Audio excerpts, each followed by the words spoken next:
Buy me dinner first. Free. Alright. Welcome to episode 7 of Game Surgeons Podcast, a podcast series where we dissect video game mechanics and the ways that they interact and intersect with both each other and with the narrative being told. My name is Kyle, and I am here with Shane. Hello. And we are in a new recording location. Filming? Yeah. Filming? I don't know. I'm on camera right now? Yeah, I never told you that camera's actually turned on. Oh, Jesus. Yeah, we are. I moved house recently. It's a lot smaller of a place, but it's cozy, right? Yeah, no, I like it. Excellent. I like it. It's not quite Japanese small, so No. that's a good thing. No, yeah. I mean, I kind of want Japanese small. Japanese small is very small. I feel like it'd lead to me getting rid of so much more It would. unnecessary crap. Kind of by necessity. Like, right behind me. Or your toys. Don't call them that. They are... Half of them in the boxes still. They model, You haven't even they played model with them yet. figures. Okay, pop vinyls don't count. They are literally just a light blocker at this point. Light blocker. That's what they do. I hate them so much. And Why have you got so many then? I don't know why. I see at least 3, maybe 400 there. What the heck? That is not that many. It is at most 36. Yeah, well, okay. It's a very specific number for at most. Because 6x6. Yeah, Yeah. okay. We got basic maths here. yeah, that's how we operate. But we're from a different location, so I wonder if we'll sound a little bit different.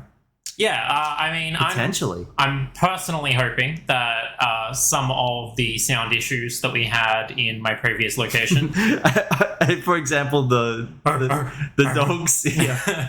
Sometimes the neighbors' dogs just want to start talking. You know? yeah, It's always the most inopportune time. Every single time. yeah.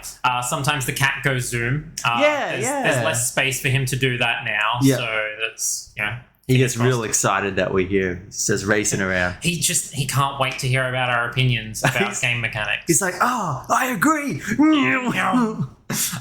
There is less traffic noise despite being close to a motorway. Yeah, true. Yeah, so that's really good.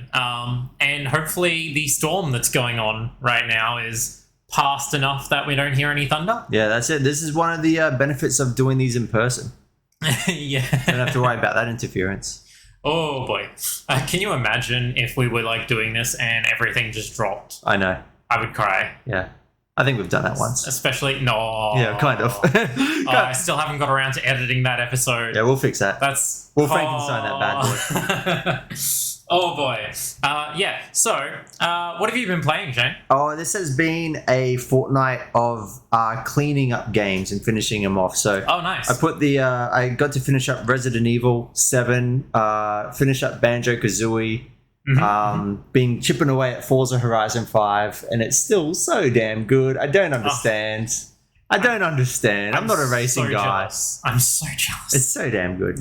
I started playing Banjo-Tooie, and I went through this like real roller coaster where I'm like, going into it, I know that it's bad, and then I'm playing it, I'm like, this is bad, and then I kind of started to accept it for what it was, and I'm like, this is fine, I can do this, and then I got to the water levels, and I'm just like, no, this game is so bad in the bin. So no, yeah. like, has there ever been a good underwater level? Probably not. Like, not in anything. There are good underwater games. Yeah. Because that's their mechanic. Yeah, right? but when it's like there's just an underwater level in a game or a big underwater section, it's like, oof. Oh, what do you do? I think this is a thing. So we've discussed this previously about maybe doing like a second podcast part of the Game Surgeons, right? I think underwater levels is something in particular we're going to need to look at. I'm going through in my head. I'm literally going through so many genres in my head, and it's a struggle. Legitimately, like, I just ran through a list of games where I'm like, it's terrible, this is terrible, this is terrible. The only ones which I think are okay are the ones where you don't even like really notice it's changed. Like I'm thinking about, I'm sure there's these like Mario Kart levels where you're like literally underwater, and it's pretty much the same. Like you go underwater in some Mario Kart I think in levels. 7, like Mario Kart 7, you're like literally underwater. I don't know. It's 8. It's 8 as well? Yeah, cool. Yeah. I should know. I love that game. I don't know if it changes the gameplay at all. I think it might make it a little bit more slippery or whatever. I think the opposite, actually. I think your drifting gets like... Oh, even better. Yeah, I don't know. I don't know. No, I should know. I'm the Mario Kart guy. We'll look into that one day. I assume we're going to end up doing a kart racer at some point. I hope so. And Bioshock 2. There's underwater sections, but it's like pretty much the exact same. And I'm Really? like, yeah. Okay. I actually can't imagine that in a shooter. It's weird. Well, because like in Bioshock 2, you play as a Big Daddy. So they're already like, they're built for being underwater. So yeah, you're just kind of underwater. But it's more of a, that's just opening up a beverage. That noise. Just rip the Band-Aid off. Rip the Band-Aid off. Probably should have done that before we hit record, but whatever, here we are. But I've been playing a lot, and I'm gonna guess you haven't been playing a whole lot because you've been a little bit busy. Yeah, no, I've been busy. I tried I took some time to not do anything on Sunday, and honestly, most of the time I spent listening to another podcast. Yeah, hell yeah. In fact, I've been listening. I would say during this move, I've listened to around about 100 hours. Oh hell of Dude, podcasting. that sounds amazing. Oh, it's been really good. This podcast in particular, Glass Cannon Podcast. No, not sponsored. They paused at the beginning of the pandemic. They do in-person roleplay for game systems like D&D, Pathfinder, Starfinder, etc. They put a pause on their in-person game at the beginning of the pandemic for quite obvious reasons. And they could have gone online, but they felt that the quality wouldn't be there, it wouldn't be as high at the beginning of the pandemic when they weren't able to be in the same room and to feed off of each other. Yeah, I feel like it's just not the same. Right? And that's why we choose to do it this way. I cannot imagine, I'm not saying we're particularly energetic, especially me. But I feel like the traffic's just as bad here. I feel like if we weren't in the same room together, it would just have a different vibe. It would kind of feel like reading off of notes entirely. Yeah, definitely. In my view. Definitely. And because you and I have known each other for like over half a lifetime or so, that scares the shit out of me. I know, it's kind of weird. I thought about that. It's been like 15 years since we left school. But anyways. Oh my God. Because we know each other so well. Like doing it in person just like makes so much sense to me. But yeah, I know some people can pull off the online, but yeah, I don't think I can. Well, they came back beginning of last year, I'm pretty sure. You know, when the pandemic was still in full swing. Yeah. Whatevs. There's a point where you just kind of shrug. Yeah. They're just like, we're in New York, we got vaccinated, it's fine. Yeah. And yeah, I didn't pick back up. Oh, so lots of catch up. So I had a lot of catch up to do. Yeah, nice. When it was at least 70 episodes. Oh, hell yeah. And I'm only like 15 episodes behind. Oh, that's good. That's good. So not much gaming, but lots of listening to other people play other types of games. I did try and start Pokemon Legends Arceus the other day. Yeah. Man, I hope it comes to Game Pass soon. You know, I don't think it's I don't think it will, hey? Yeah. Nintendo and Xbox are good friends. Yeah, so, maybe, but... I think Xbox and Activision are good friends now. I don't think Bungie and Activision are good friends anymore. No, not anymore. No. All right. I thought consolidation was bad for the game industry. That's what the Sony guys were saying the other week, wasn't it? It's not consolidation, it's vertical integration. Okay, yeah. I'll synergize that corporate speak. Synergize.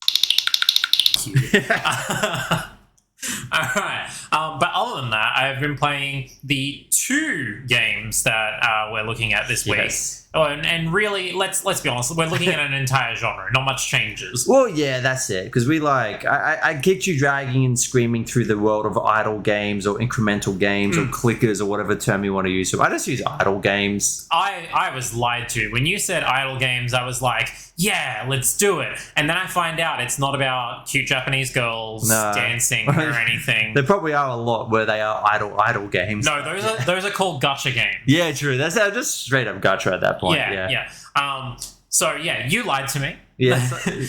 You gave me a false impression, sir. It makes sense why you always said, "Oh, I'm surprised you like idle games so much." It all makes sense now. No. So obviously we mentioned Cookie Clicker specifically at the end of the last episode. And then we played it and it's bad now. It's like...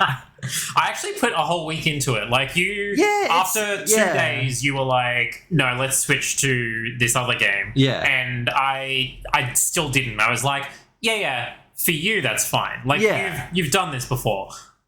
I need to dive deep enough into this to know what I'm talking about, right?" It's like drugs. Like you start on the light drugs, the cookies. You start on the cookies, and then you start having like the hash brownies.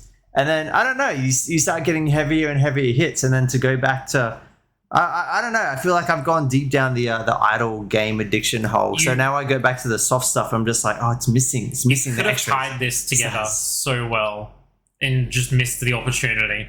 Start with the cookies and you move up to the lemons. Oh, there we go. Yes. If only. Yeah. If only. And seeing as we haven't even mentioned the game yet, for people that care...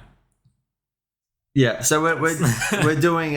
So I told Kyle to move on to Adventure Capitalist because I thought that's another one of the big ones in Idle. Again, one of the early ones, and it's a little bit more modern. But even still playing that one, I was like, it's better, but it's still missing a lot of the things I really enjoy. I feel like you're missing something very important in the title. Oh, what's that? The emphasis on Adventure Capitalist. Adventure Capitalist. Yeah, because there are.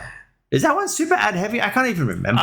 It's not mandatory ad heavy. It's good. Yeah, it's one of the classic ones where it's like if you watch an ad, then you get like a 2 hour or a 4 hour boost, yada yada yada, which is pretty much par for the course. And there's honestly, I was fine with it because you can choose to not do it. Yeah. And I chose to do it most of the time because let's be honest, it's an idle game. I'm just gonna click yes to the ad and then walk away anyway. Exactly. You figured out the optimal way to play these games. You do them in between things, right? Exactly. And for me, I feel like it makes so much sense on a phone. So like I'm no like expert at the history of idle games, but I was playing Cookie Clicker on a browser. Like it wasn't out on like an app or anything. I forgot that it came out as a browser game. Yeah, so I was playing that in I want to say like 2014 or so, or gross 14 or 15, and I was playing it in the background. So long ago. Playing it in the background in a browser. It seems odd, doesn't it? Yeah. I cannot imagine like devoting computer power. Yeah, and just having it like hiding back there, and it's just odd. Yeah. Like at least on a phone, like. Your app drawer, you just like, and even if you close it, it's still happening in the background. Yeah. But on a browser, like that tab's always there. Yeah, pretty much. Tab's always there. Like it did have the thing where if you close it and come back, it like saves it saves your cookies. So it knows that it's you. I know. Clever. It's great, and they knew what they were doing. Yeah. And they were like, "Oh yeah, so we know that it's you, so you can like come back." Just does it still keep counting the cookies while you're gone? It does. It's got the that like offline thing or like in the browser version. The browser version, which was good. So like that was something. So it must have just like saved the time. Yeah, something like that. And compared it to the new time. Yeah. And saved the rate at which you were actually getting. Yeah, it must have looked at your cookies per second, or I don't know. Yeah. It like sounds really complex, but it's probably pretty simple. If you think honestly, about it. I feel like I could probably program it. Yeah, like if you break it down, it's like, it's a pretty simple concept. Yeah. But I remember playing it and thinking like, man, this would be great on a phone. Like if this type of game came to phones, and oh boy, did it ever. Did it ever.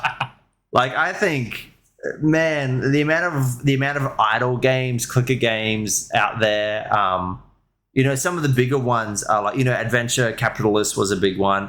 Eggs Inc., Eggs Incorporated, I see advertised all the time. Tap Titans, like just pretty much any combination of like or idle something. Like the amount of ones I've played, like idle theme park, idle water park, idle hospital. I should point out, I have never heard of any of these games. In fact, I had never heard of Adventure Capitalist before you told me to move on to it. Yeah, because that one's not recent at all. That's like one of the older ones, but that's still one of the more pivotal ones. So like it goes all the way back. It came out, I think the very first game, I think it was like 2002, 2003. It was called Progress Quest. And they're like, we've got this new idea for like a game. It's probably as a joke. Because like you don't actually do a whole lot in it. How about a game where you don't play? Yeah, well, think about it. So if you break down, and this is like we all like you and I love idle games. I know that they're garbage, and you know that they're garbage. At least you're aware. Like let's be real. But to break down an idle game to its purest concept, you've got a currency of some sort, and you're accumulating it. And the more you accumulate, you can buy other things that will make you accumulate it faster. Exactly. That's it. That's the game. Yeah. Like, how pointless is that? Welcome to capitalism. Exactly. Welcome to adventure capitalism, apparently. Yeah. Yeah. So yeah, these games are huge, and yeah, there's been lots and lots of them, and they're still coming out. Like, I feel like that their heyday may have come and gone. Probably. And it's kind of, I don't know. I keep wanting to like draw a link between that and stuff like battle chess, but not quite. I don't know. So what is battle chess too? Because I genuinely have no idea. Oh, okay. I know it was a thing that happened, but... Yeah, no, I'm probably not the best person to explain that one, because battle chess has a lot more in common with like tower defense. Okay. But if you played like, some tower defense games where, it's about having a strategic move, but then it plays out by itself. What was that first tower defense game? It was like huge. But what's it called? Loons? It was like a play on the word balloons, unless it was literally just balloons. Oh, I don't remember that one then. But I know that's a really, really big one. And then I was playing like an Adventure Time version of it recently. That was fun. Cool. But yeah, there's heaps and heaps of tower defense games. Like those were huge, so big with like the Flash game era. Yeah. Yeah. Absolutely. I know, honestly, one of my favorite takes on tower defense, because I'm happy to play Flash games, but like phone games, no.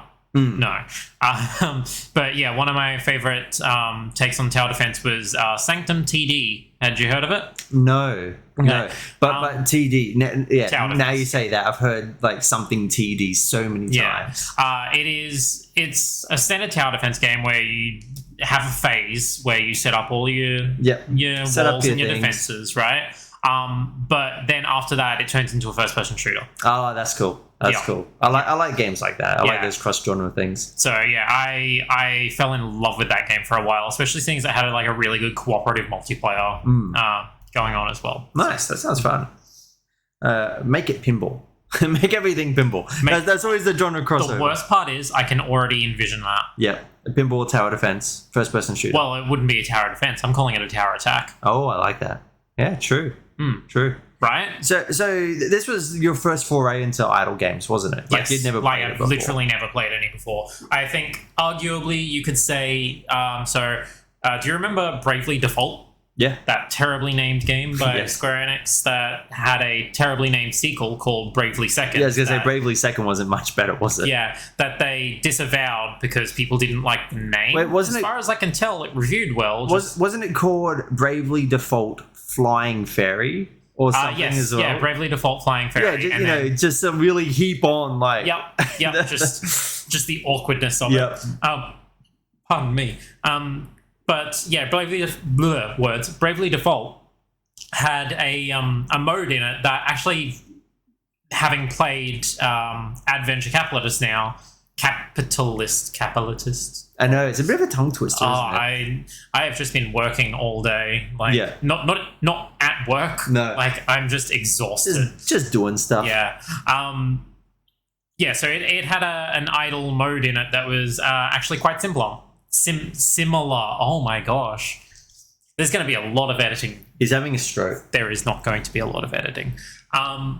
So you would do the thing where I think it was one of the first RPGs to do this, where you could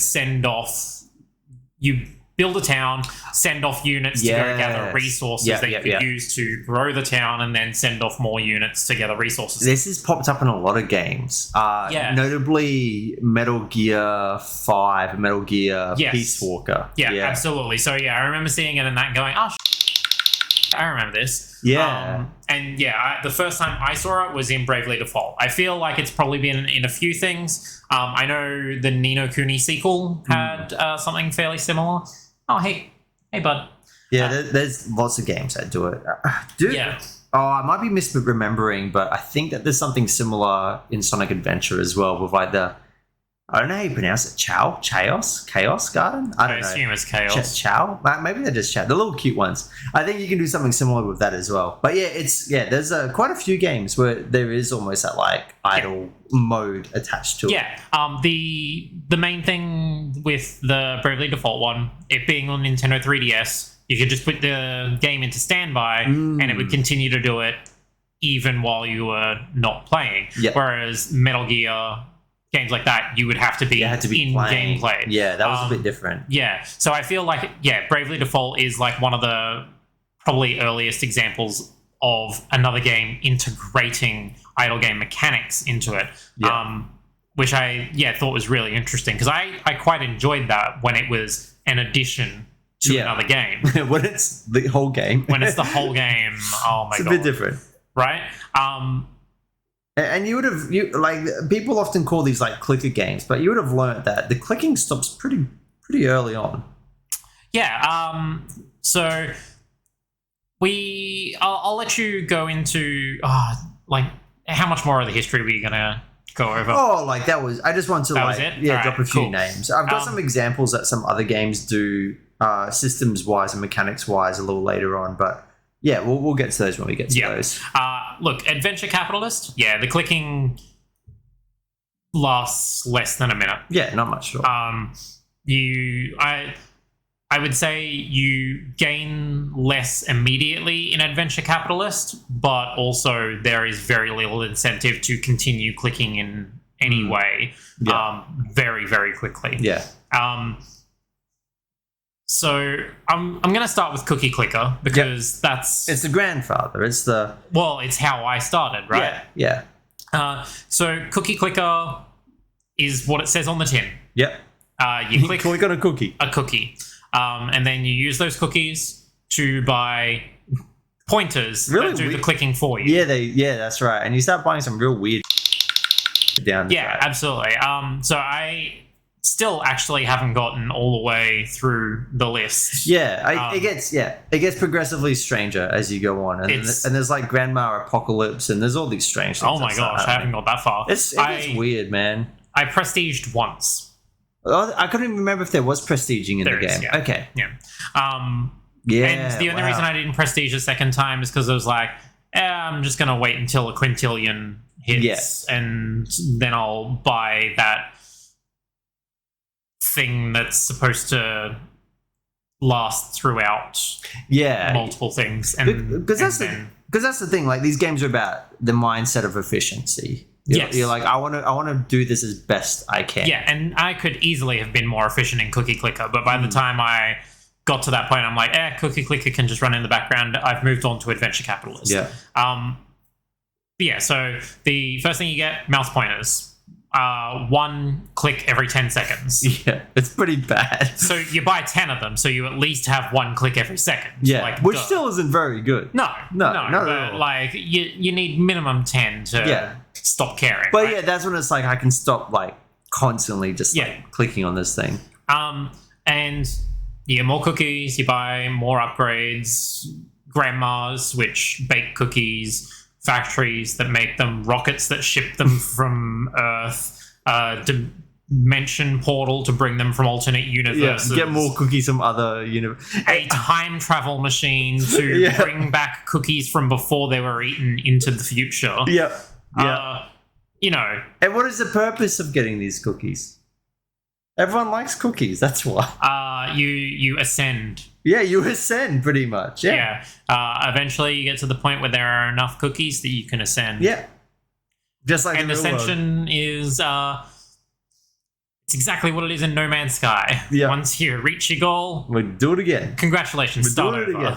Yeah, you'll find there's not much narrative in these games. Like they can have they all have like different like coats of paint, but it's all God, I miss narrative. Some of the narratives I have played a few where there is narrative and they're really bad, and I'm just like, get out of the way. I just want to click on my cookies. Hey, I've played one where there's narrative. Bravely Default. It is a great RPG. Yeah, no, if it's you know what I mean. But when you ascend, there's a sort of tree not like a literal tree, a skill tree type thank of you, thing. that's the Yeah. word. Skill tree type thing for unlocking an extra 1% per click or per grandma or But it's something like that. But it's permanent. But it's a permanent upgrade for Yeah. every time you ascend. You can just keep doing it. yeah. I only ever ascended the once in Cookie Clicker. When you ascend the second time, do you get more ascension points? Yeah. Oh, yeah. thank God. You do. Yeah. I saw that there were like you needed 6 ascension points to get another thing on the tree. I'm like, I'm not playing this that many times. Because they're always and a lot of games do this with like the prestiging. It's tied to whatever your per second is. Yeah. Okay. Cool. Well, some are like how many you have, but yeah, most are like how many you're producing of whatever currency per second. So it kind of becomes a bit of a cat and mouse thing, because like there's some games where you can reach the point where you can prestige really easily. Yeah. And it's like, yeah, but I can continue. Do you want to? Because you can push it before you start like running into the wall a bit. Yeah. And then if you like, wait a bit until you run into that wall, and it's like, okay, cool. But or if I you prestige know that like you're about to finish up for the night and you've got 13 hours before you're going to pick it up. Exactly. Yeah, stuff like that. Yeah, so it's always, and again, that kind of ties into the kind of meta game of efficiency. Because the thing is, like, you can't fail these games. You're never losing anything. Literally cannot lose. And you will not go bankrupt. Yeah, I need to remind myself that sometimes. I'm just like, hey, like, this isn't, like, there's nothing that's stopping me, because I can just put in more time into it, and that's all there is to it. Yeah. Yeah. And that's when it becomes interesting with how people monetize it and have like speed up boosts and stuff. And have you ever paid anything? I don't believe so, but I'm pretty sure. I'm very, very stingy with mobile games in general. I mean, you're just very stingy in general. In general, yeah, that is true. But no, there's I feel like there's again another meta game with seeing how hard you can push a mobile game for free. Yeah, like give me all the ads. I don't care. I'll watch them ads.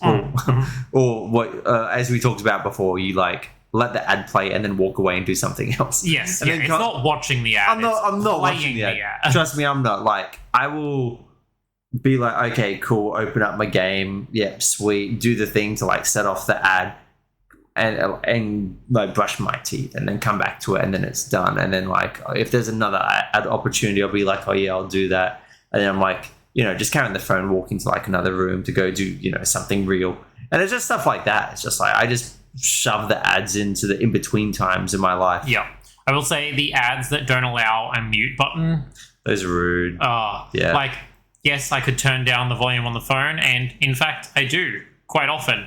But if I'm casting a podcast, for example, already. Yes. When I press the volume button, it automatically goes to the podcast instead of to the thing that's happening on my phone. Yeah.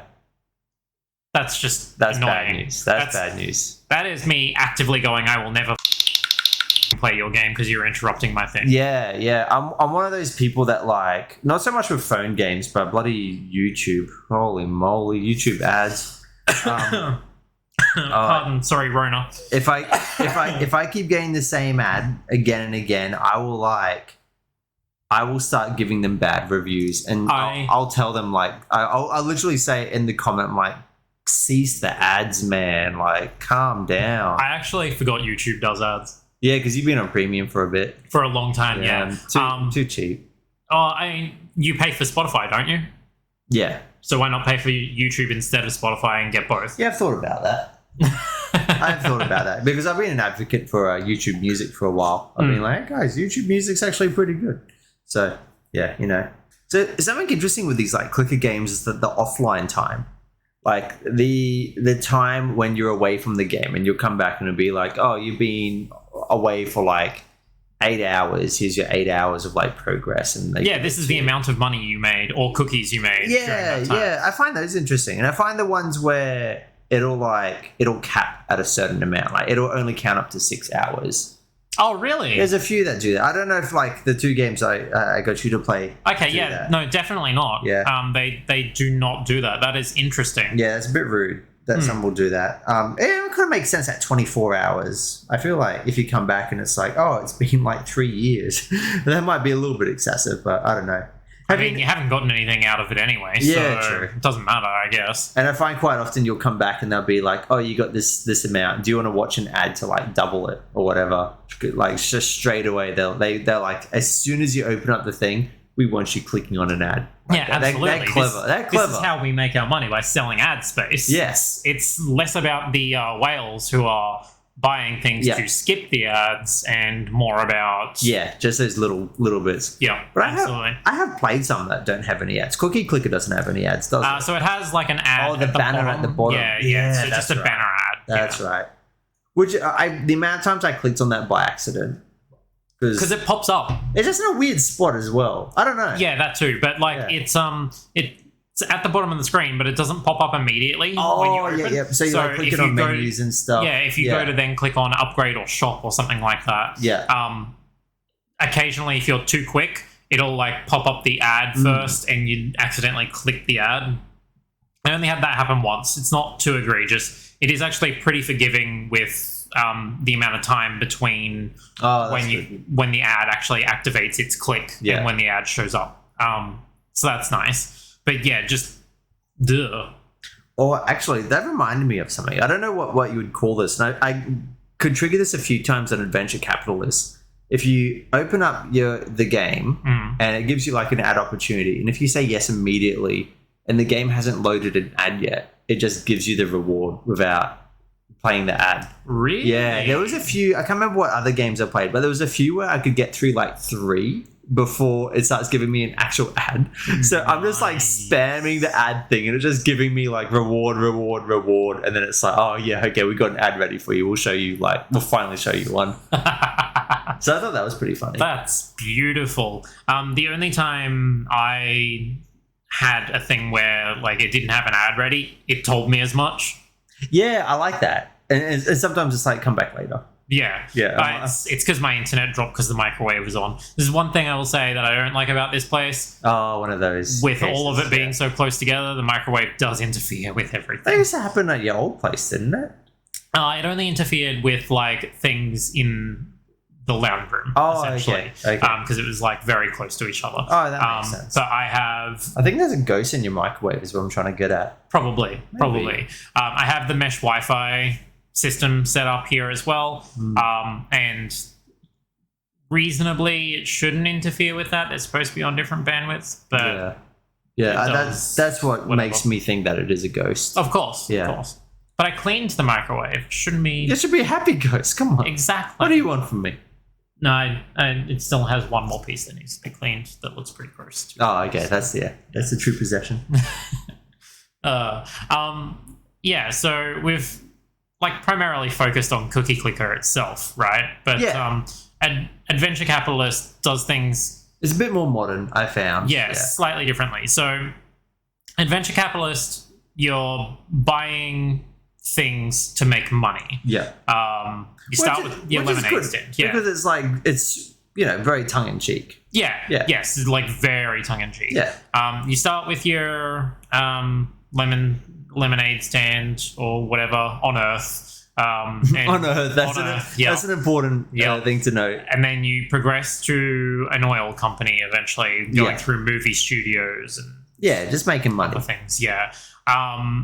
Then you earn different types of currency. So where Cookie Clicker has you literally just earning cookies, and then technically, I guess, prestige, ascension points, whatever you want to call them. Yeah. Whatchamacallit? Adventure Capitalist. Thank you. Yep. Adventure Capitalist has you earning 4 different currencies. It can get very excessive. Yeah. That's minimum. There may be more that I just don't know about. So you've got your regular money. Yeah. You have then on top of that got gold. So that gold can be purchased as a microtransaction. But you also earn it for getting achievements through game. You'll usually get a boon of like 3 gold per day. Which is very minor. Like that's a very tiny amount, but it's something. I feel like it's actually particularly generous. Oh, you think so? Okay. Yeah, if they'd said 1 gold per day, I'd been like, Yeah. I'm not even bothering. But $3 per day, I made sure I watched the ad to get it. Like, Okay. yeah, it's not too bad. Again, I just put the ad on, walk Yeah, away, just in the make background. breakfast. Yeah. These are games that we don't actually play. Yeah. Like if it's not obvious enough already. Look, the second I finish recording this, they are both being uninstalled from my phone. Yeah, I think I'm gonna actually, truth be told, I haven't touched Adventure Capitalist in a bit, but I played it again to get a feel for it. But I'll just keep doing the one that I'm already playing at the moment anyway. I'll continue that. the other one. That doesn't go away. There's always one. Trust me, there's always one. God damn it, Shane. There's always one. Then Megabox, which are got by completing events, but sometimes you can also get it as your daily bonus for watching an ad type thing. And then angel investors, Which are like the prestige which points, are your prestige points, yeah. And then you can go to a different planet, and then that planet has its own currency, and it's just like No, it stayed all the same for me. it doesn't cross over though, does it? No, yes, sorry. Yeah, that's what I mean. Yeah, you can't make like $1 million on Earth and take that $1 million to the moon or Mars or whatever. Even though that would be more realistic. That pretty realistic, to be honest. If you're taking over it, I don't know. Yeah. This is when it gets a bit iffy. When you've got that many like things of currency, you're kind of juggling it, and you're like, oh, so I get this from that, and that helps me buy this one. That's one of those cases where it feels like it's kind of getting crushed under its own amount of systems. So, admittedly, I understand the point. Yeah. So, your money, that's your goal. That's literally it. Like, it's just get more money, buy more things, get more money from buying more things. Your angel investors... That makes sense. Your angel investors are, once you get however many you're after, you start over again, and you get those angel investors banked, essentially. Yeah. And those banked angel investors increase the rate at which your profits increase depending on how many angel investors you have. Yeah, that's right. Because that one's a bit different because it's literally tied. It's like a multiplier. It's tied. It is. You don't need to necessarily buy upgrades using them in this game. No, exactly.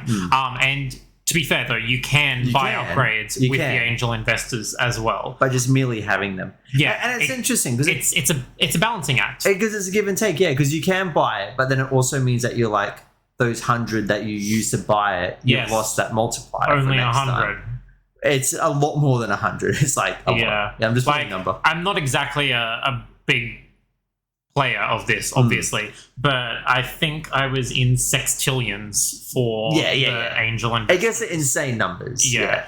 And that's just the investors. The actual number amounts for the moon, I think I was in octodecillion. Yeah, you get to some absolutely wild ones. Yeah. Like completely crazy. There's a few games where they just replace it with like a letter. So you'll be like, you reach a point where it's like, this is just 16A and then 16B and then 16C, da da da da da. Like instead of just... Well, that's just boring. And just saying like, look, you just have so many zeros. We're not going to count octillion or anything. We're just going to start putting letters up. But I like seeing that. Yeah, it's cool. It's cool. I think both have pros and cons. And like a lot of different clicker games and idle games do different approaches. Like it's the same type of thing, but different approaches. No, fair enough. Then your gold is there to, in the shop, buy things like your time skips. Yeah. So you can skip, you usually get a free time skip every couple of hours, which is a 30-minute time skip, which I assume is to... Kind of random. Well, I think it's just to give you a bit of extra money if you're wanting to like hold on for a little bit to use your investors. And I think it's also kind of a reminder that it's there. Because I remember one time I went to... do you remember the Mana Bar? Oh, my gosh. That's a throwback. Yeah, we went to like a gaming-centric bar, and we were like dumb kids, and we were just like going there to play games. Yep. And I think that like the dudes realized that we weren't going to buy anything, so he just like, I remember he just gave us like a shot for free.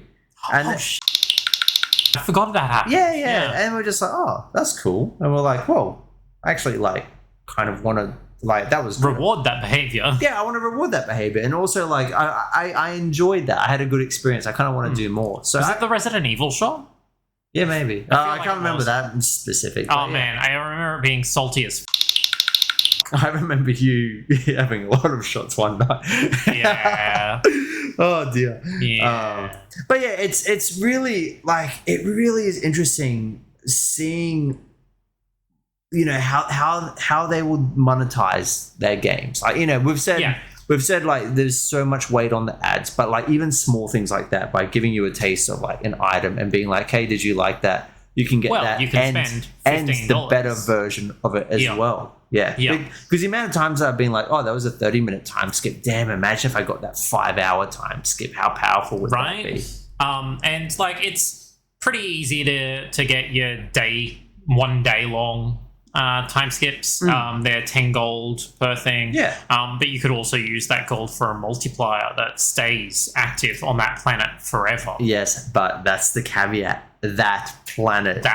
Because if you get one, then you're like, well, dude, I might as well get the other one and get like my other planet, like, and get them all done. I found that I ended up just abandoning Earth entirely. Like, you just ditched it. That's funny. Straight up. Like, it's still there, and I like, you know, would when you open the app for the first time, it automatically chucks you on Earth, and so I would just quickly do whatever upgrades and purchasing of the next tier before bonuses, which we'll get to in a second. Yeah, that's to me, that's the crux of idle games. So yeah, I would quickly focus on that, and then I would just switch straight to the moon. I actually never unlocked Mars because I was like, I understand what the point of this game is now. Yeah. I don't need to go that far. I'm just going to keep going with the moon. See how many septuagenarian bazillion gillions I can get, right? So yeah, I never unlocked Mars. But yeah, that dividing it up between things so you are constantly in the app to like jump between the three, and each of those ads only applies to one of those planets as well, so you're gonna have to watch more ads. And it's so smart because like if you're just playing 3 games in the one game, that means that you're not playing other games elsewhere. Like it's crazy. Like if you start like we're getting to the point where we're like boiling down the monetization aspects of it, and we're seeing like there's a lot of things that they do to keep that money going. So the most interesting thing to me, the thing that made me spend the most time in the app was events. Yes, dude. I wish I could look back at the history and find who was the first one that introduced events, because hot damn, this is the fun stuff. So I did not find myself involved in the game at all until they said, here is a limited time event and a leaderboard. And I was like, all right, I'm in.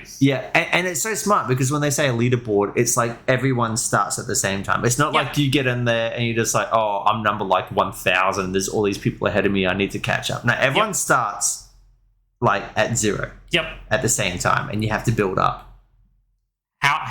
So I did only one event. Like after I'd done one, I was like, cool. Because they go for like 3 days or something. I think 3 days, yeah. And I went hard. Same. I go hard at the start. I go super duper hard. So I was not particularly interested in like winning the leaderboard until halfway through, when I realized I'm number 4. Oh, damn. That's pretty good. So I went harder. I got to number 1. You made it to number 1, I made it to number 1. I had 2 whales in the event that I did, and these guys had like 10 times the amount of like 3rd place. And I'm like, what is going on? And also there's 2 of them, which is crazy because it means they're competing against each other. Yeah, absolutely. Now I didn't end up winning. No. I ended up coming 3rd. That's pretty damn good, though. That's pretty damn good. But there are rewards. There are. At each of the tiers and that you get. And they're tiered differently. And the rewards are good. And you get a score as you achieve certain goals as well. And I realized it feels like Animal Crossing, and I'll get to that in a minute. Yes. I'm glad you picked up on the Animal Crossing. So Nook Miles, what now? It is. This is because it is gamification at its core. Absolutely. But yeah, like you essentially use the points that you're getting from your Nook miles to unlock each tier of rewards, and there were 12 tiers of rewards, and that's all I was basically after, right? I'm I'll get to 50,000 points. That's what they want. I haven't spent anything. I'll get that item. Yeah. Whatever. Like, it's a bit fun when you have someone really close to you in points and you're like, oh, we're having a little back and forth. Yeah, so I find that fun. Yeah, I was fighting with these guys. You could tell they were in a different time zone because... Yeah, you can. Yeah, because they would go to bed and I'm like, excellent, I am 20,000 points ahead of you now. The thing's going to end in like 6 hours. I've got this. And then you come back, you're like, what happened? Yeah, wake up the next morning, I'm like, yeah, I asked for that. I was so far ahead. Yeah. They ended up being like 30,000 ahead of me by the end. Yeah, I'm just like, yeah, that's fine. I'm still third. Yeah. For my first time in competition, I'll accept that. That's pretty damn good. Yeah. So yeah, it essentially gives you these short-term goals to achieve to get score, and that score increases your stats on the leaderboard. So it's not actually about how fast you're gaining equity. No. It's if you're doing better than everyone else, really. It's not even that, because the goals are semi-random. That is true, actually. Yeah, I think potentially, so there are sometimes these timed goals. Yeah, the time ones. And then they give massive points. Yeah. I think... But they're usually pretty hard as well.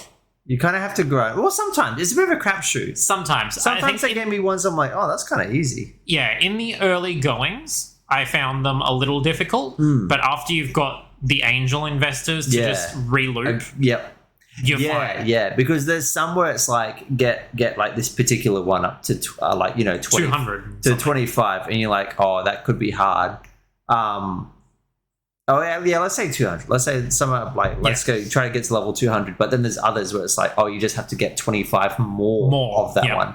And that's when you're like, if I prestige, that's easy as piss. Exactly. So you're like, but do I prestige now? Because I reckon I could push it further and I could prestige for higher. And again, it's all about efficiency. It's all a balancing act. Yes, but your efficiency is working towards something else. It's not, again, it's not about how much money you're earning. It's about the score that you're getting so that you can beat other people on the leaderboards. Yeah. And those leaderboards have legitimate exclusive rewards. Yeah. So person that comes first place, they get an entire suit. Yeah, they get something real fancy. Which, by the way, is, bonuses another thing that we haven't talked about. Yeah. Oh, dude, when they start adding like the clothing with those buffs, and I'm just like, dude, okay, this is too much. Yeah, it's too much. I'm like, this is too much for me. Too much. And second place, they get the shirt. Yeah. And third place, they get the pants. And you've already gotten the hat from getting 50,000 points. Yeah. And all of that works together to increase your angel investor earnings for every event going forward. Yeah. It's like... encourages you to do it again. To keep going, right? And if you keep investing in this, then presumably you're going to end up spending money at some point. Yeah, because that happens as well. Because as soon as the event starts, there's a special event thing. Here's our special price for the gold. Yeah, that's it. It's like, if you pay, it's usually, I feel like $8 or $9 is usually the sweet spot they go for. If you pay this like $8, $9, you'll get like a really big boost in this event. Yeah. And again, this event, because this event happens every 3 days. Yeah. So you could drop some like real money here. Yeah, I'm nearly positive it's twice a week rather than every 3 days. So the event goes for 3 days. Yeah, the event goes for 3 days, and then another event goes for 3 days, and now my app is saying next event. Hours. That sounds right then. Yeah. So I think it might be 2 events a week sort of thing to try and catch people at their most phone active. Yeah, and have a bit of like downtime as well. So the amount of times that I've like gone to an event with like other games, I'm just like, oh no, I'm kind of done with those. But I have like a little bit of time off. I'm like, I'll give it another shot. I just go again. Like again, these guys are smart. Like I was saying, I was playing Cookie Clicker in like 8 years ago or so. Yeah, like they've had a lot of time to kind of refine the system and find like what works and because it's on mobile, how to monetize the out of it. They haven't done any monetization with Cookie Clicker. Yeah, which is amazing. Literally none. Yeah, it was actually like really refreshing to go back to Cookie Clicker and be like, again, we're playing the app version, which is literally the same as the browser version. And I'm like, wow, this is exactly how I remember it. I actually avoided the shop tab at the bottom for a long time because I thought it was going to be real monetization. I thought it was going to be bad monetization, but then it was like something actually super useful in the game. And I'm just like, oh, wait, this is what I need to do. It's like, this is how the game works. Yeah, it's like now I understand. Yeah, because I was playing it. I'm like, when do they start offering me the auto-clicker stuff? I'm like, oh, yeah, it's right there. Yeah. Now, something that I will say about cookie clicker versus adventure capitalists, is that cookie clicker still encourages clicking. Yeah. And I don't mean that in a like, you have to click way. Like, you're going to be earning trillions per second doing nothing.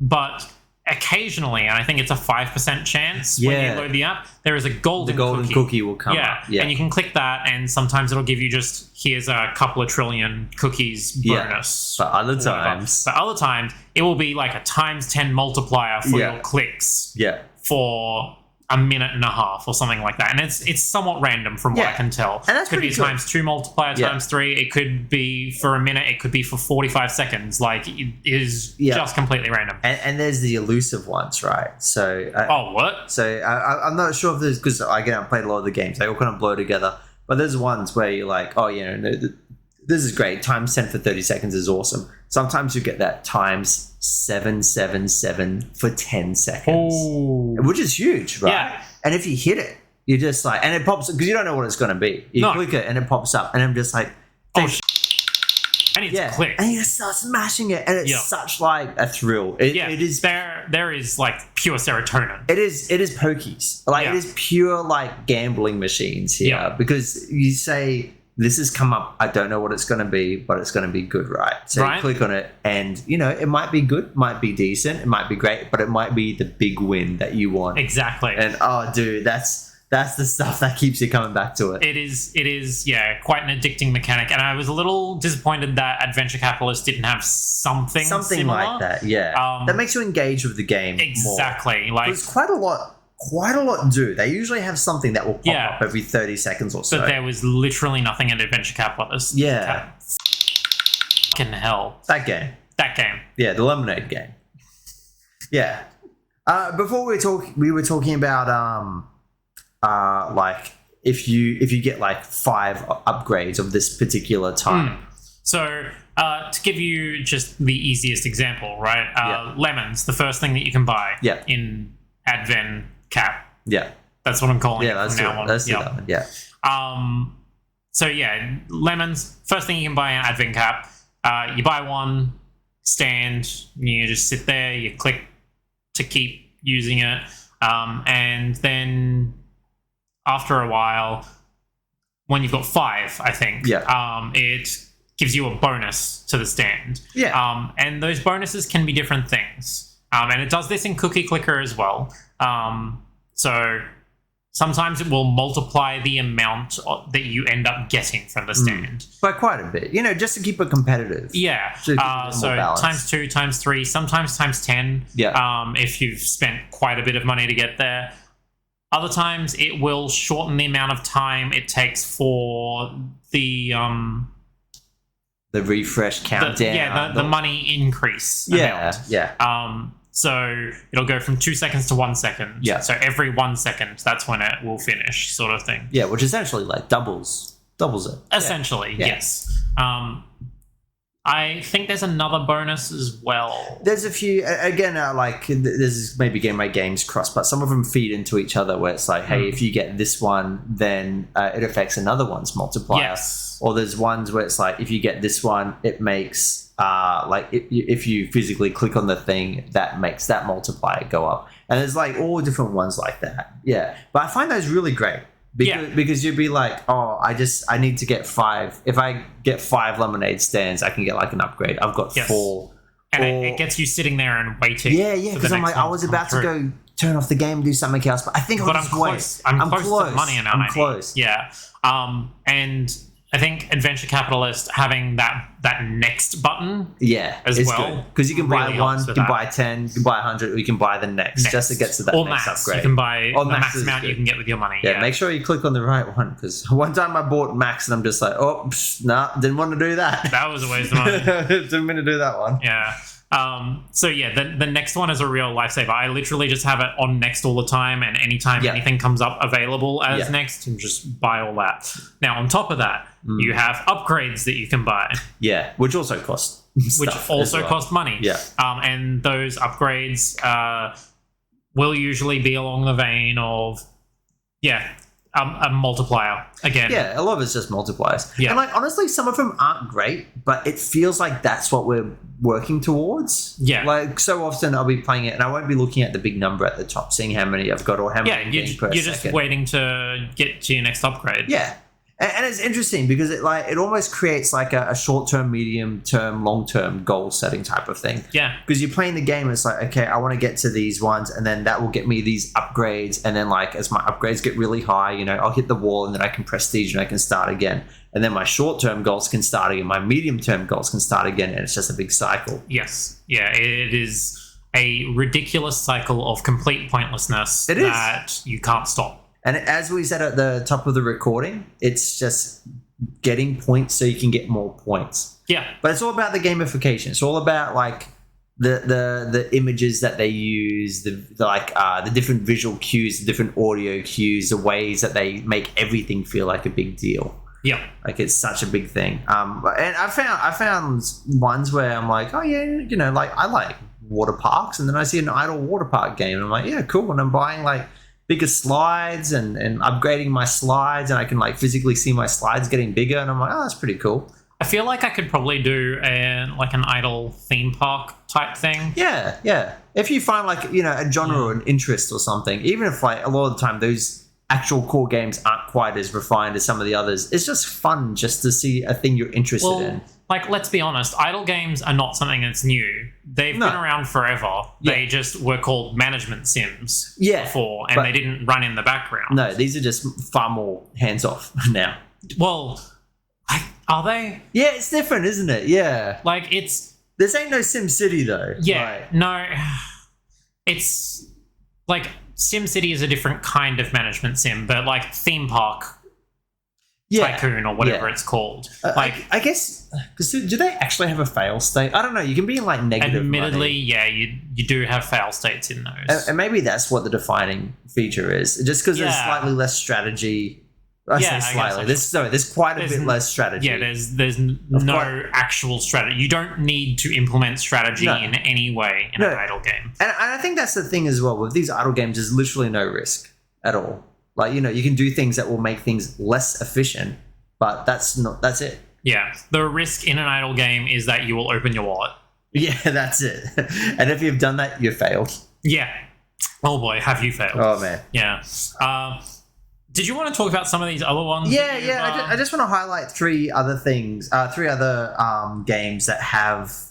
I just found them like interesting mechanics. It's kind of like a spin on what idle games are. So one of them was Tap Titans, and I played this so much, man, so much that it's all the same core gameplay, but this one's about like getting heroes and you defeating bosses and stuff. Hell yeah. And it's more of like a level based thing. So you'd be doing the grind, and instead of just accumulating money, you actually like your heroes are doing like attacks in the background, and you're seeing the boss's health go down, and as soon as it's done, it goes to the next boss, right? Okay. I'm cool with that. It's a really, really clear level of progression, and you see the bosses get bigger and bigger. But then, like, let's say every 10 levels, there is like a main boss, but there's actually a timer. And if you don't get the boss's health down to 0 at the end of the timer, it knocks you back to like the boss beforehand. So you actually have to be strong enough. And that incentivizes you to spend money. It does. So either you wait, or it's nice because it incorporates tapping back into it, because you're like, oh, I want to beat this boss. Yeah. Just tap to attack. And I found that one was really good. And you can get like, some power-ups that have, cooldowns. So you're like, okay, I'm going to save all my power-ups for this boss. And, I thought that was an interesting one because it makes it a bit more like, makes progression a bit more, visually easier to see. and engages you a bit more. But I thought Tap Titans was quite good. Second one is Merge Mansion, and that's what I'm playing now. So some people might disagree, but I think merge games are idle games, because merge games, everything is like, so I'm not talking about like Bejeweled. I'm talking about the ones where it is like on a timer. So like, you know, a timer will come down, or you'll get your energy back, and then you can click on this thing. It'll give you a resource, and then it can, like, you know. I think I've seen Merge Dragons. Is that a style of thing? Like, it's one of the ads that plays. Yeah, I haven't played Merge Dragons, but I assume it's the same type of thing. Okay. But it's all about countdowns. It's about like waiting for your energy to come back and yada yada yada. So I've been playing Merge Mansion for like almost 3 months now. I actually really enjoy it. So the thing I want to highlight with that one is that it's got way too much narrative, which I'm not fond of at all. But it's got an overworld type of thing. You can see your person walking around, and the whole aim of the game is you're going to be fixing up this mansion, right? So you can see this mansion is trash. So once you're in the game, you're doing your merging, you're getting your different equipment. And it's like, let's say the grass is really long in this one particular section, and you need to merge up to the point where you get, like, you know, hedge clippers or a mower or something. Yep. And once you get that item, you use that item, so it like disappears. But then you go back to the overworld and you see the grass get cut. It's been cut. Nice. And then you can go to like the next section that's just beyond it. So that has a really, really good sense of progression again. Okay, yep. So that's what I'm playing a lot of, which is embarrassing. But I'm playing quite a lot of that one. Look, it's on you, man. You're doing this to yourself. I feel like it's almost like graduating from a idle game, because I'm going into like a subgenre of it. And the third one, and I'm bummed because I can't remember the name of it, and I tried to look back. It's like a digging type of game, but it's just a pure idle game. It actually accumulates rewards for ads. So like, there's a point where there's like a tab where it says, "Hey, if you watch 5 ads, you know, not in a row, just like at any just point in general, yeah, of the life of the game, we'll give you this reward, this multiplier." You know, some of them are like, it's a big mix actually. Some of them are just like, you know, a ×1 multiplier on top of your total DPS and everything, and it's like, oh yeah, those are cool. But actually, like, it wants you to view ads, and there's not many ads in the game. So when it comes up saying, "Do you want to watch an ad?" you're almost excited to watch an ad. Oh, thank God, I can finally get the next because you know, cumulative reward. Yeah, because you're like, you know, by watching an ad, it's giving me something in the long run of the game. Yeah. And that, I think that's really impactful to change how we view what most people say is a negative, but we view it as a positive thing. And it makes me wonder, like, from a like a mental, psychological angle, if you're suddenly going to be a lot warmer to whatever is being advertised to you. So obviously you can't even remember the name of this game, so I'm not going to rely on you potentially knowing the answer to this question. It's got some tap dig bullshit. I don't know. It's all the same type of thing. God, I hate the names of mobile games. There's a big reason why I don't play mobile games. They all just look so cheap just by their so names. Nasty. Yeah. But does this game, do you remember, did it have prestiging? Yeah, it does. Okay. Did your cumulative rewards for the ads go away at the prestige? No. Really? Yeah. Okay. So that makes them very powerful. Yeah. Very okay. powerful. I am genuinely surprised by that. So yeah, you would be incentivized to watch up to 200 ads potentially just to get to the next multiplier. Straight up. Okay. And it's interesting because, like, at the start, again, these numbers might not be exact, but it's like, you know, if you watch 5 ads, then, you know, you get your thing. It's like, oh, that's great. And it's like, oh, you know, watch another 5, you get your thing. Oh, that's great. And the next one will be like, watch 7 ads and you get your thing.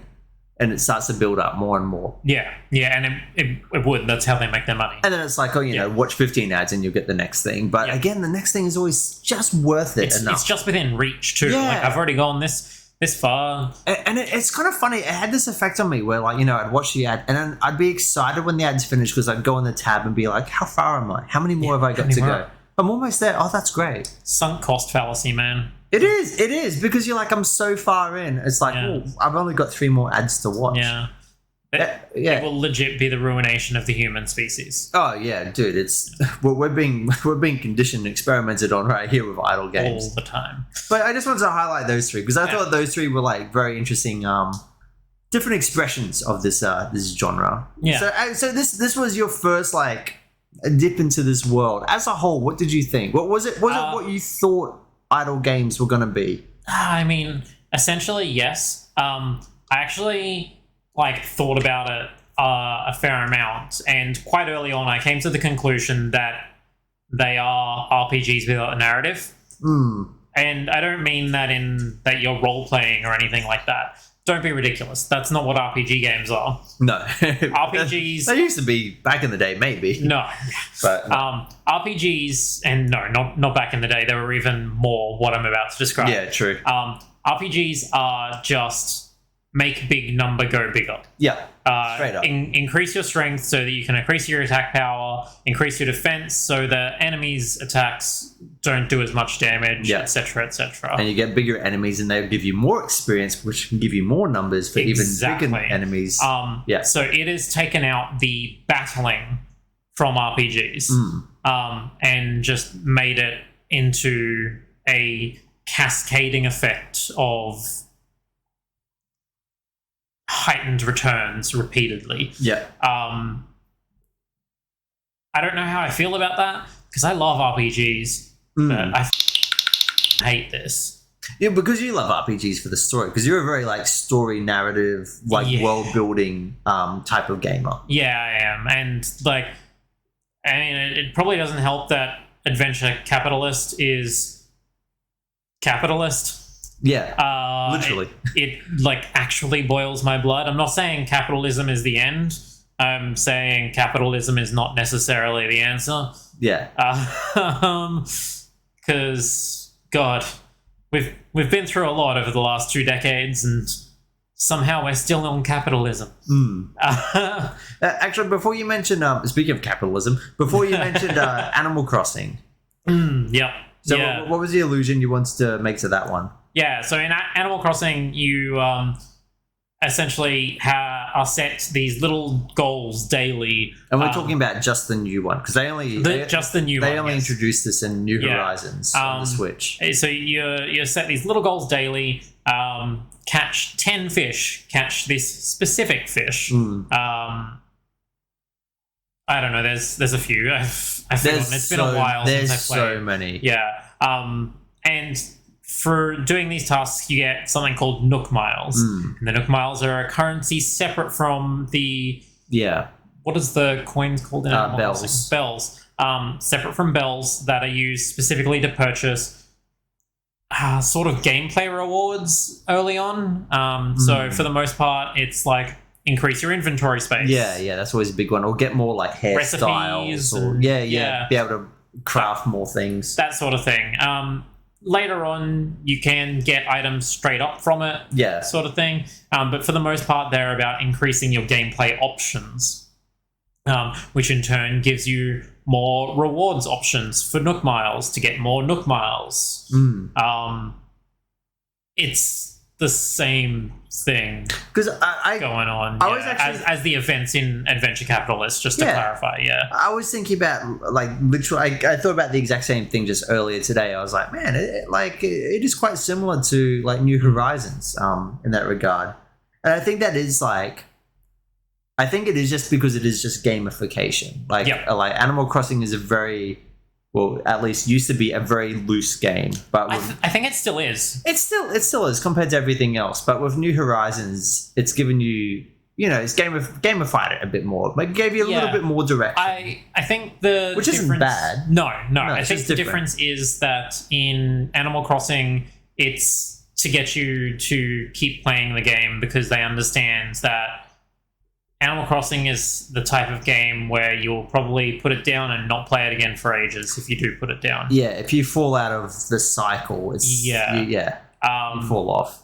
So there aren't leaderboards in Animal Crossing. There's no competition. Animal Crossing is a relaxing experience. Yeah. Whereas these idle games, they're not meant to be relaxing so far as I can tell. They're very frantic a lot of the time. Yeah. A lot of the visuals, like a lot of the things popping up. And so many things on the screen for Adventure Capitalist. There is a lot of things. So many things. To the point where when I scrolled down, a lot of the time my brain would be like, why is that bar going much slower than before because it's like not clicked to the like my brain. Yeah, you realize has you're been a not lot slower. You're not quite where you are because you do the muscle memory. Yeah, you're like click, click, click. Oh wait, I didn't quite do it right. But Yeah. it takes a moment to realize. It's just awful. Yeah, there's a lot happening. There's so much happening. But yeah, like I realized that overall the effect it's doing is the same effect RPGs have. Just it's cut out the middleman stage. Yeah. It's cut out the strategies of battle. Essentially, it's cut out a whole bunch of systems and focused very tightly on one specific system that feeds into itself repeatedly over and over, all in an effort to extract as much money out of you as it possibly can. Yeah. Whether that be via ad views or via actually opening your credit card. And not just once. Not just once. They find ways that you can make a big payment, get a big reward, but they're gonna get it from you again. And again and again and again. And again and again and again. Yes. And like I haven't fallen prey to this on mobile games, but I've done this before. Rocket League, when they had the mystery crates. Yeah. Like I stopped because they got bought by Epic. I'm like, all right, well, Epic has enough money then. Yeah, they don't need the help anymore. Psionics was an indie developer before. Yeah. When they were the little guy. Yeah, I was happy to like keep paying for something that I'd like sunk a couple of 100 hours into. I'm like, yeah, that's fine. I'll just keep giving you money to occasionally, like to get keys to occasionally open these boxes. I don't care. I spend 10 to 20 bucks like every couple of months to support an indie developer. Yeah, absolutely. Yeah. Epic bought Psionics. Okay, well, yes. I'm not even playing anymore. I'm always in the mindset that whenever, because I play like a few mobile games, but I like, never pay for them. But I'm always in the mindset if there's one that I really love. So I would tell you now, and this is totally not going to happen, but I'll tell you now that I've enjoyed Merge Mansion quite a lot, and I've put hours and hours and hours into it. And there's no ads in the game, which is really weird. And I want to say that when I'm done with the game and I say it's time to uninstall it, that I'll go in there and I'll buy like, a $2 something just to say, hey, I enjoyed my time with you. And I always say I'll do that and I never do because by the time I'm ready to uninstall it, it's because I'm sick of its bullshit and I want it to go away. Yeah. But yeah, that's always my mindset as well. Be like, I just want to say thank you. I want to say thank you for entertaining me for hours and hours. But it's so weird with mobile games. I'm the exact opposite. Yeah. Like if I didn't have to pay for you in the first place, there's no chance I'd be touching this. Yeah, exactly. Like I have a couple of games on my phone that I literally never play because that's just not what I have my phone for. But like, so I have 3 games on my phone that aren't these ones that we had for this week's podcast. 2 of them are paid for, and one of them is a free one that I am pretty keen to talk about for this podcast. Are we saying is Pokemon Go? No. No? Okay, something else. Okay, cool. Yeah, although we should probably do Pokemon Go at some point. Oh gosh, there's a lot of systems in that these days. Is there? They are constantly adding so much stuff onto it. I played Pokemon Go for 2 weeks on release, and then I went to Japan, and we had it before. Yeah, that's so funny. Yeah. We had it before Japan did, and so I could open the app, but there was literally nothing there. You were playing it, and then you went to the home of Pokemon. Yeah. And you couldn't even play it because it wasn't launched. And then 2 weeks into my trip to Japan, then it dropped there. Yeah. And I was playing that, and within a day, I'm like, everyone's so much more powerful than I am. I had a month on these guys, and I am on holiday. All I have is free time. Yeah. And everyone's already so much more powerful than. How is there a Dragonite here? I don't even have a second evolution for anything yet. I think that trying to cover Pokemon Go would be a mistake. It is insane how late it is these days. Look, we need to do it anyway. Perhaps. so as a whole, your impressions of this genre are actually a lot more positive than I thought. I see it as supplemental. Yes. Yeah. It is never the core game that you play. It's the Like, thing that's just there. Yeah, I would be excited to see it in another game, Yeah. if you know what I mean. Yeah. So as a side game. yeah, like as your mini games, like in Bravely Default, Yeah. I absolutely would adore this because there's extra gameplay meaning behind what you're doing. You accumulate stuff and it has an effect on the actual game. You're getting equipment for the actual game. But as just a game of its own, what's the point, man? Yeah. Even the events there, you get more points to get an item that helps you get more points. Yeah. Like, yeah, and that's the thing. People can get so stuck in this, but once you just remember that and be like, I could uninstall this and nothing would change. like literally. Yeah, nothing is lost. Yeah, I would have one less thing to open while I'm doom scrolling. Yeah. Although sometimes you'll find that you can find yourself quite enjoying the kind of progression that this gives you. And by losing that, you may actually feel like an absence of progression. So I'm wondering if you'll feel that. I don't think so, given that I just moved house and I have many things to progress on. Yeah, you've got actual other places to put your energy. Oh yeah. But yeah, I often find that like in my in-between time, I'm like, man, I wish I was doing something where I was like working towards something. Pokemon Legends Arceus. Yeah, when it comes to Game Pass, I'll play it, right? No. So I think you kind of like showed your hand here, but what is your takeaway from this game? It's not all bad. It's not too bad. It's not all bad. God, I wish the 3DS was the system people were still developing for. I don't know, that'd be pretty good. Right? So you could incorporate this system into your new game. Absolutely. Yeah. Like, I feel like it works so well for the 3DS. The Switch, not so much. Like, the 3DS was a flash in the pan. Well, the DS and the 3DS, I should say, were flashes in the pan because Street Pass also fed into this game. So cool. Because, yeah, you'd have people visiting your village from other person's DSs, and that would in turn get you more resources as well, just by passing them in the street. And you wouldn't even know who it was, so it didn't matter. It was so good. I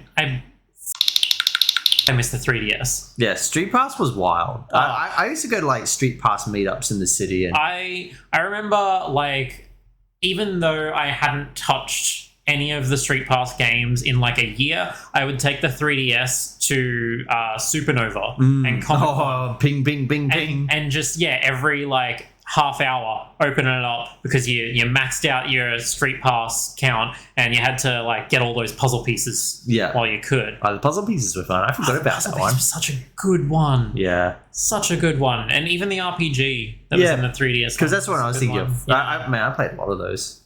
Remember when they tried to turn that into a full Switch game? Yeah. My 8-year-old really likes that. He really likes watching it on YouTube for some reason. I don't know. Gosh. I was about to say, did you get the demo?